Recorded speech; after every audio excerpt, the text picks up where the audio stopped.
Dalawang magkasunod na lindol ang naitala ngayong linggo, Oktubre 12 ngayong taon, ayon sa ulat ng Philippine Institute of Volcanology and Seismology.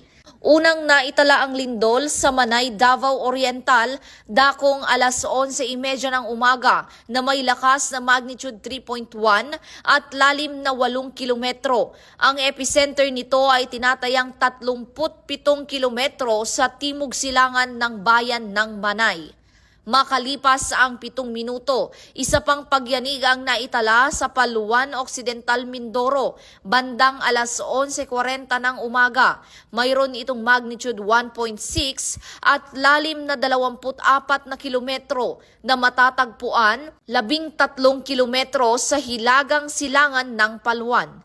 Walang inaasahang pinsala o aftershock mula sa dalawang lindol, ngunit pinapaalalahanan ng PHIVOLCS ang publiko na manatiling mapagmatsyag at alamin ang mga tamang hakbang sa oras ng lindol.